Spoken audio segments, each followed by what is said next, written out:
พี่น้องให้มาเบิ่งน้ำกันพี่น้องเ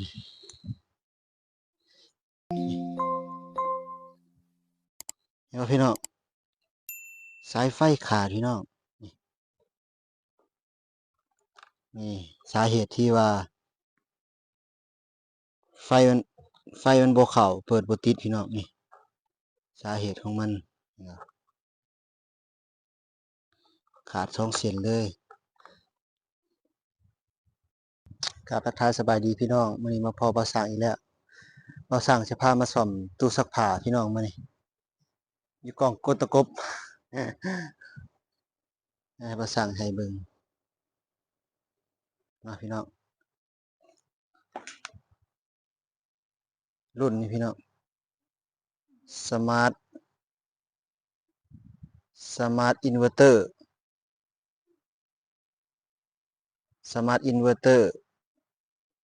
8.0 กิโลพี่น้องประมาณนี้เดี๋ยวว่าสร้างจะลองเสียบปลั๊กไฟเบิ่งว่าเป็นตามที่ลูกค้าเพิ่นแจ้งมาไฟบ่เข้าเนาะโอเคเดี๋ยวปลั๊กไฟมาเสียบเบิ่ง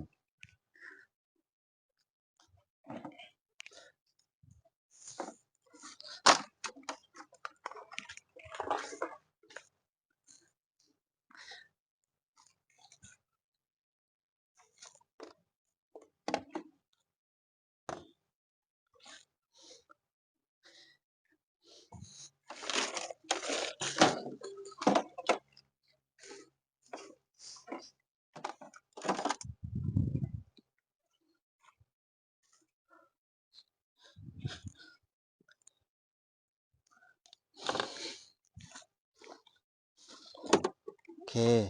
เดี๋ยวบ่สร้างจะลองเสียบเบิ่งเด้อบ่สร้างจะลองเสียบเบิ่งว่า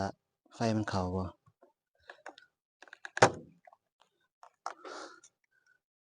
เสียบแล้วเนาะถือว่าบ่เปิดก็บ่เข้าพี่น้องเสียบปลั๊กแล้วเปิดก็บ่มีไฟเข้าพี่น้องเดี๋ยวเราจะไขฝาหลังลงเบิ่งก่อน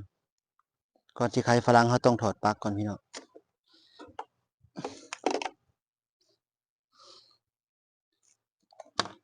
ไขฝาหลังแล้วก็วัดไฟเบิ่งว่ามันมีไฟมาบ่หรือว่าหนูกัดสายไฟแม่นบ่พี่น้องเฮามาเบิ่งนํกันเลย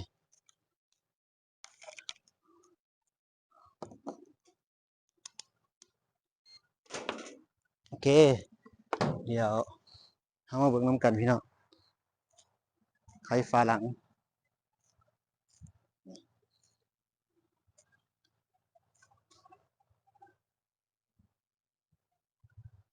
ไขฝาหลังตั้งกล้องก่อนนั่นเนาะไขฝาหลังลงก่อนว่ามันมีสายไฟขาดบ่หนูกัดสายไฟบ่ท่าน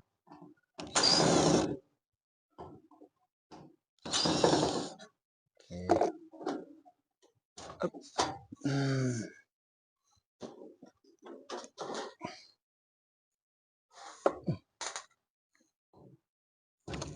เช็คเบื้องต้นเบิ่งก่อนวัดด้วยสายตาพี่น้องเบิ่งก่อนว่ามันมีสายไฟขาดบ่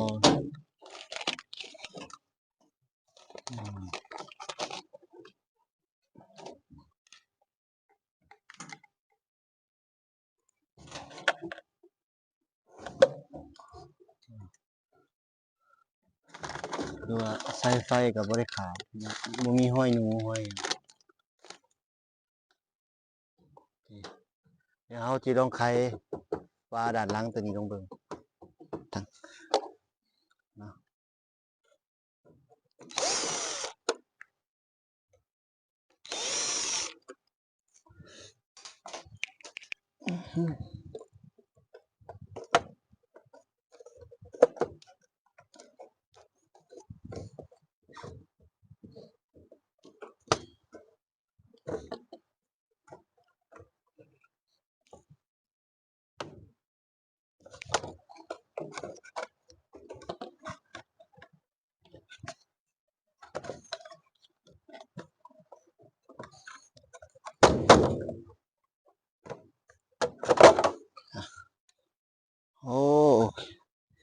พี่น้องให้มาเบิ่งน้ำกันพี่น้อง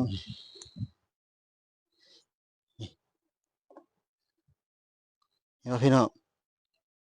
สายไฟขาดพี่น้อง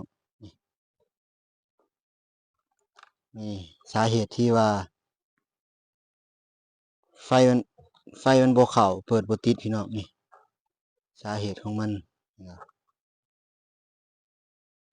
ขาด2 เส้นเลยเดี๋ยวมาไขเบิ่งกล่องตัวนี้น่าจะเป็นกล่องพวกแปลงไฟพี่น้องเนาะเดี๋ยวมาไขเบิ่งพี่น้องเบิ่งนำกันเลยเจอสาเหตุแล้วที่ไฟมันบ่เข้า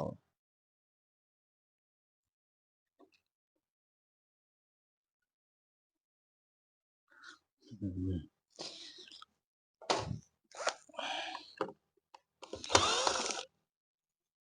เบิ่งนำกันเลยว่ามันเป็นกล่องหยังอันนี้น่าจะเป็นกล่องแปลงไฟนะโอ้มีใครขี้เกียจอีกพี่น้องใครขี้เกียจบักหลายเบิ่งอันนี้มันหนูอันหางหนูสายไฟขาดโอเคให้มาแกะเบิ่ง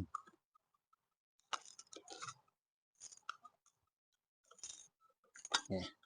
โอ้โตใครขี้เกียจพี่น้อง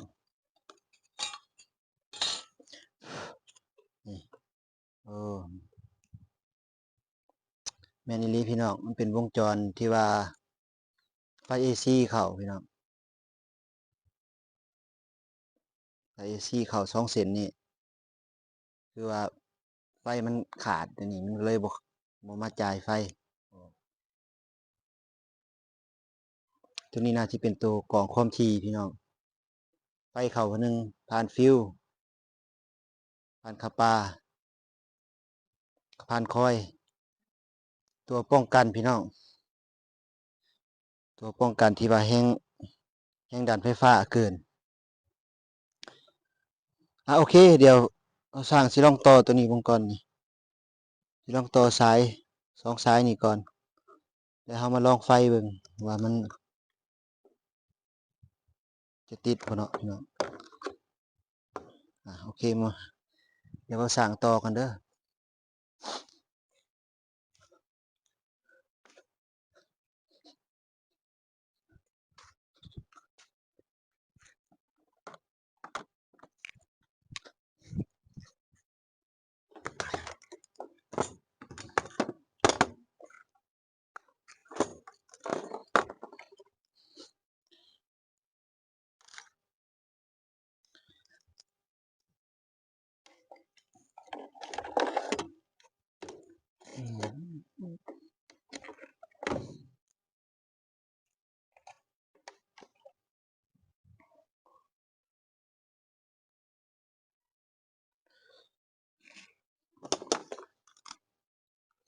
เดี๋ยวตัวนี้เราสิตัดออกเลย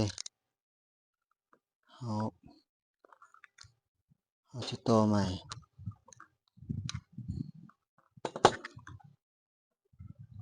สายตัวนี้ก็คือว่าบ่ทันได้ขาดพี่น้องเดี๋ยวเอาเทปพันสายพันใหม่อีกรอบสายเก่านี่ก็บ่ขาดปานใดเดี๋ยวเรามาต่อสายไฟเข้าดีกว่า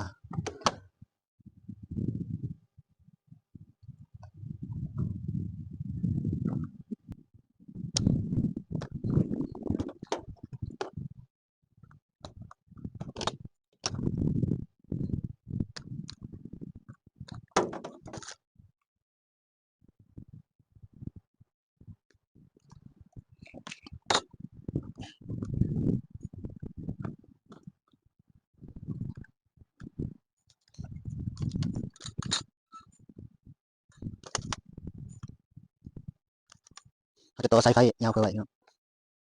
สายพักน้ำเทื่อมันขาด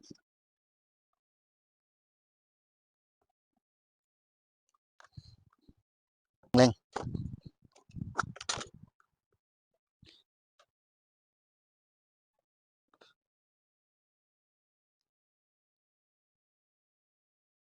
โอเค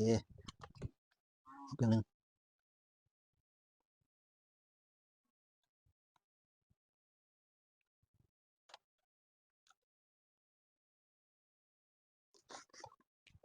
โอเคทีนี้เราก็เทียบพันซ้ายพันไปก่อน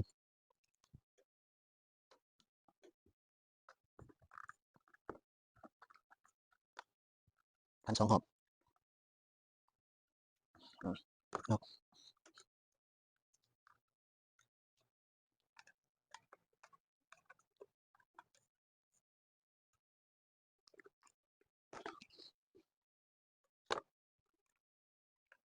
ก็ต่อตามสีมันเลยพี่น้องสีตะมูกับสีตะมูสีฟ้ากับสีฟ้าแต่ว่าสลับสีอะไรก็ได้เพราะเป็นใช้ไฟขาวไฟเอซีตัวนี้คือเขาต้องต่อตามสีมันเพื่อมันเป็นระเบียบ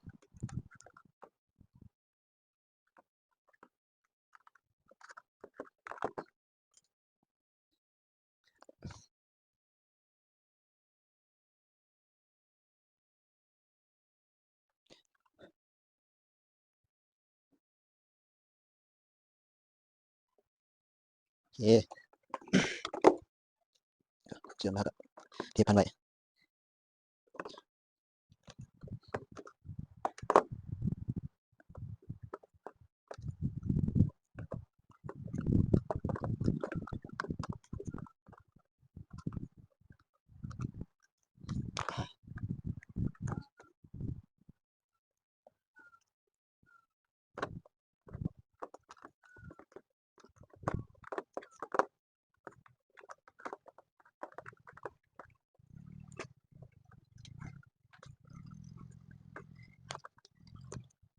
โอเคหลังจากนั้นเขาก็พันเทปอีกเชือกหนึ่งเพื่อเก็บสายเป็นระเบียบ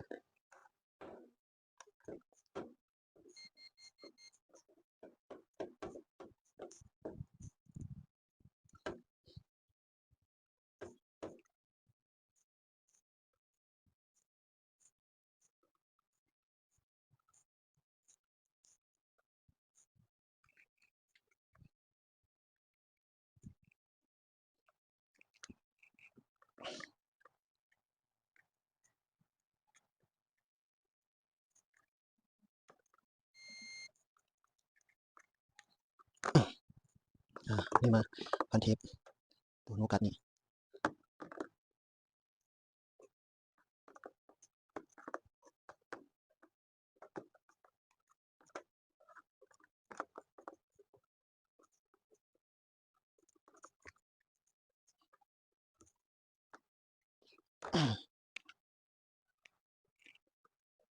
โอเคเนาะเดี๋ยวเดี๋ยวพันตัวนี้ต่อ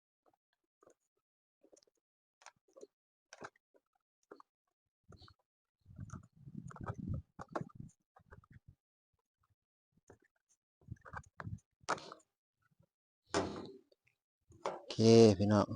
ตอนนี้เขาก็ต่อสายเรียบร้อยแล้ว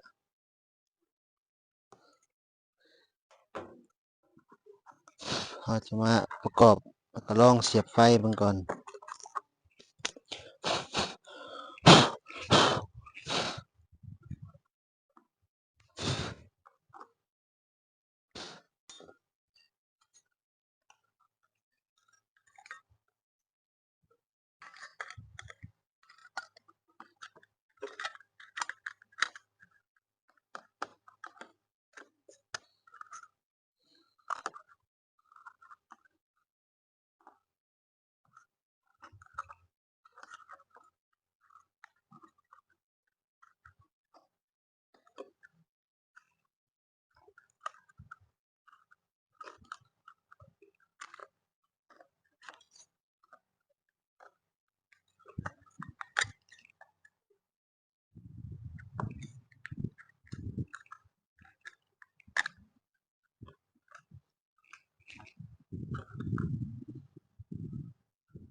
โอ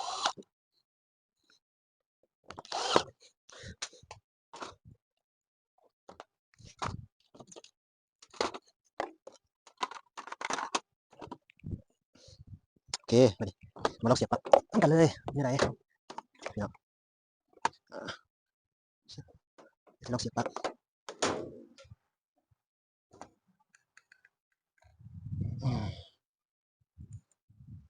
โอเคหลังจากเสียบปลั๊กแล้วพี่น้องมาลองกดเคสเบิ่ง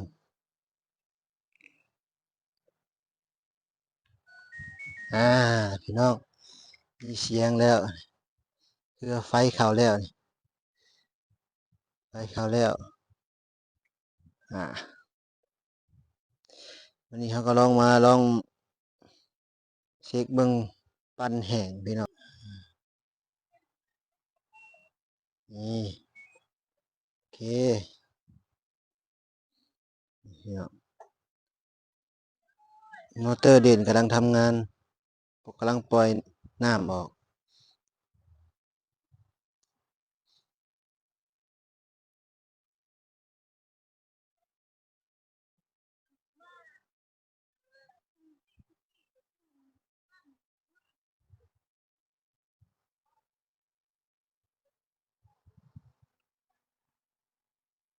จากบ่สร้างได้กดปั่นหมาไปแล้วมันมอเตอร์เด่นมันแบบมันบ่ปล่อยน้ำพี่น้องคือเดี๋ยวให้เบิ่งพี่น้อง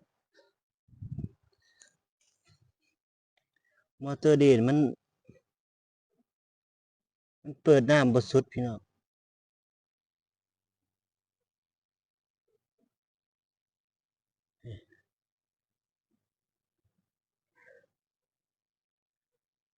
มันปล่อยน้ำออกบ่ได้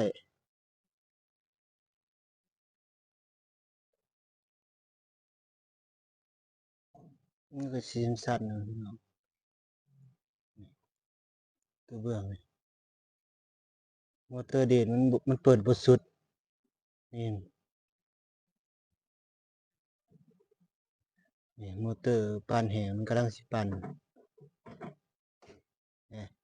ปั่นแล้วหยุดเพราะว่ามอเตอร์เด่นมันมันมันบ่ดึงเนาะพี่น้องแบบมันดึงไล่เอิ้นหยังไล่ดึงดึงไล่มันบ่สุดพี่น้อง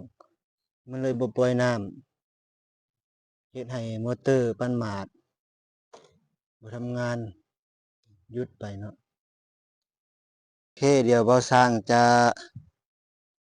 เปลี่ยนมอเตอร์เด่นนำแล้วเปลี่ยนแล้วบ่าวสร้างสิเอาไปลองเทสซักลองเบิ่งเนาะโอเคเดี๋ยวบ่าวสร้างจะทำการเปลี่ยนมอเตอร์ก่อนมอเตอร์เด่นน้ำเอาไปเบิ่งนำกันเลยพี่น้อง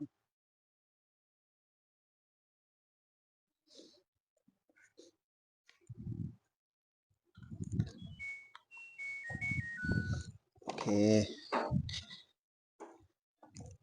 เราต้องถอดปลั๊กไฟก่อน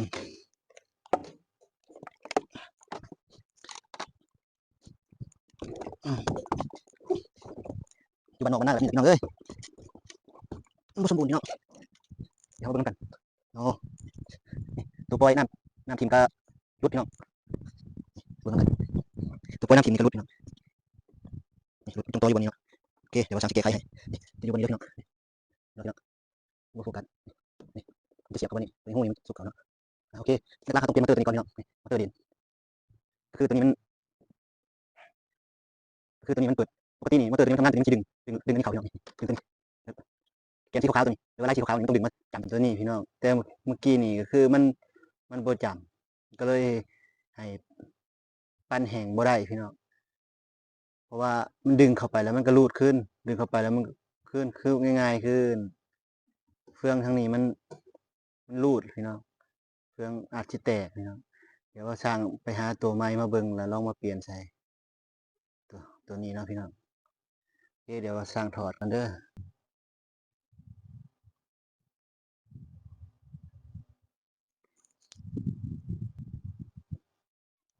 โอเคพี่น้อง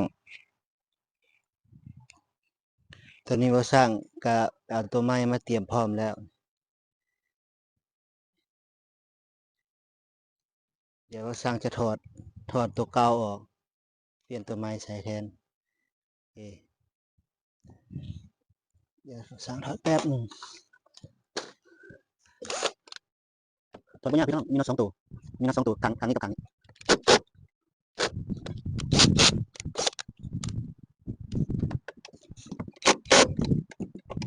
เข้าไปได้เดี๋ยวไขควงคันก่อนไขไปได้แน่นพี่น้องแน่นอยู่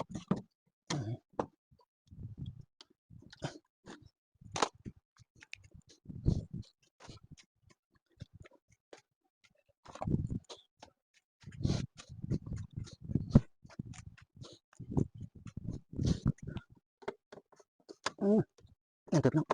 กองไม่เคยไขพี่น้อง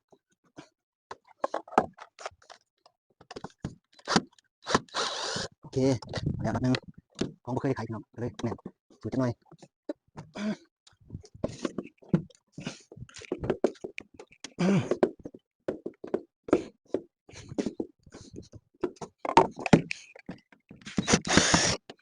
โอเค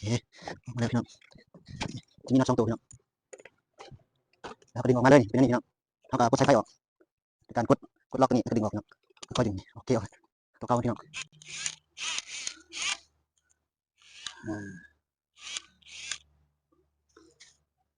กับตัวใหม่เอาเสียบใส่กันเลยพี่น้องนี่มันสเปคเดียวกันคือมันมี3 ขาพี่น้อง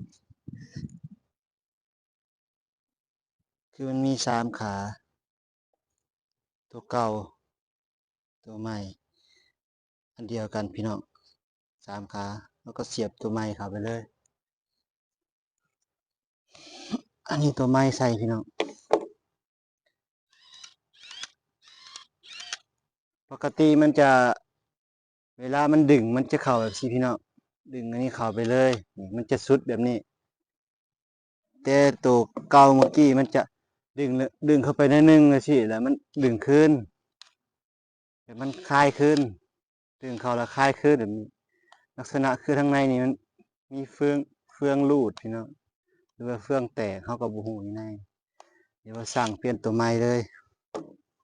โอเคเขาก็สายไฟตัวนี้มาเสียบใส่เลยเนาะมันจะเข้าพอดีเลย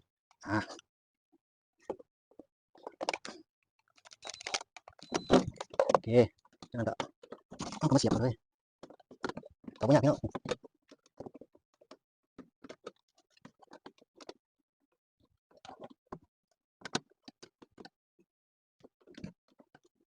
เอามาก่อน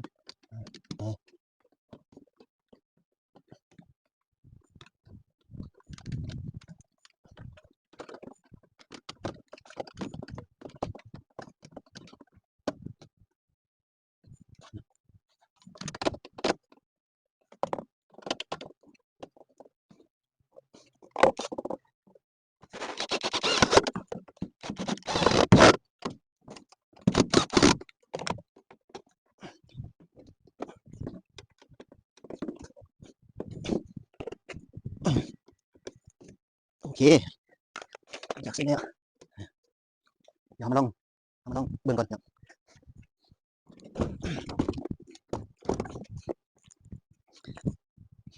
อ๋อเดี๋ยวมาเสียบท่อเดียวกันครับลืมไป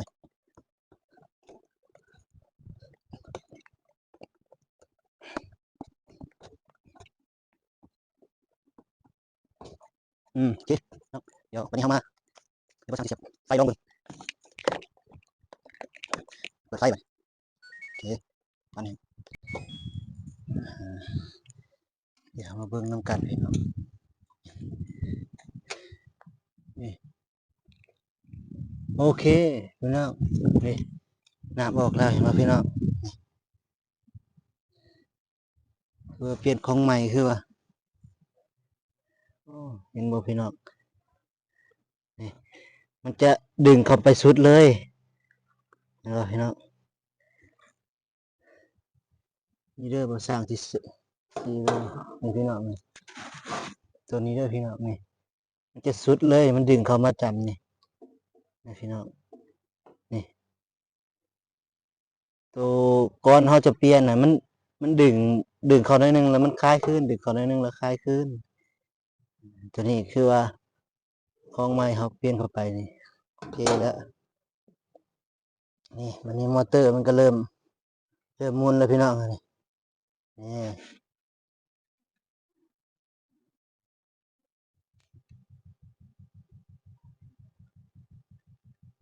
แล้วมอเตอร์มันเริ่มทำงานนี่เป็นเริ่มปั่นแห้งแล้วพี่น้องนี่โอเคเมื่อกี้นี่มอเตอร์ดีมันบ่ทำงานมันก็เลยทำงานแต่มันดึงบ่สุดมันก็เลยเซ็นเซอร์มันตัดเนาะถือว่าโอเคแล้วพี่น้องเอามาเบิ่งถังกันเลยนี่ถือว่าเห็นว่าพี่น้องนี่ทางมันหมุนเลยตู้นี้ยังไม่ใหม่พี่น้องเลยถือว่าปั่นโอเคแล้ว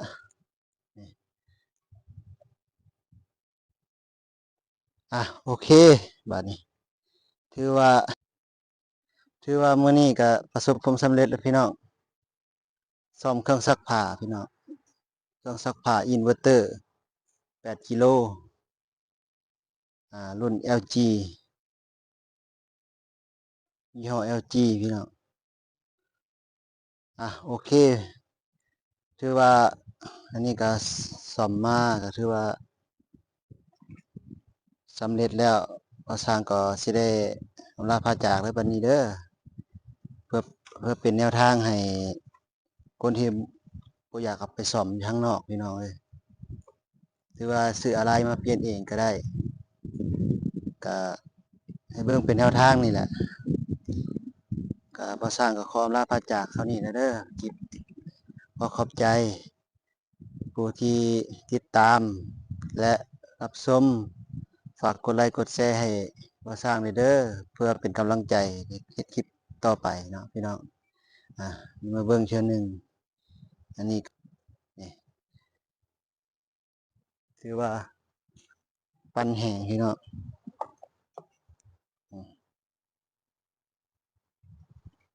คือว่าทำงานปกติเนาะสาเหตุที่ว่าไฟบ่เข้าที่แรกลูกค้าแจ้งมาเนาะคือสายไฟขาดวันนี้จุดนี้ไฟเขานี่แต่ว่าสร้างก็ได้ต่อแล้วก็ลองใหม่ก็คือว่าไฟมาปกติแล้วก็ลองปั่นหมาดลองเบิงปั่นหมาดแล้วบ่ได้พี่ย้อนสาเหตุนะสาเหตุก็คือมอเตอร์เด่นตัวนี้เนาะพี่น้องมันชำรุดที่ว่ามันดึงอันนี้มันดึงเข้าปล่อยน้ำบ่สุดแล้วมันก็ไหลออกขึ้นแบบนี้เฮ็ดให้เซ็นเซอร์ของอันนั้นเครื่องซักผ้ามันจับแล้วก็มันบ่สามารถปั่นแห้งได้แต่ตอนนี้บ่สร้างได้เปลี่ยนแล้วคือว่าสุดยอดเลยพี่น้องว่าโอเคใช้งานได้ปกติเดี๋ยวล้างถังล้างหยังเรียบร้อยแล้วบ่สร้างจะเอาไปคืนลูกค้าโอเคขอบใจหลายๆที่รับชมเด้ออ่าบรรยากาศก็กองก้นตะกบนี่แหละบ๊ายบายพี่น้องคลิปหน้าพอกันใหม่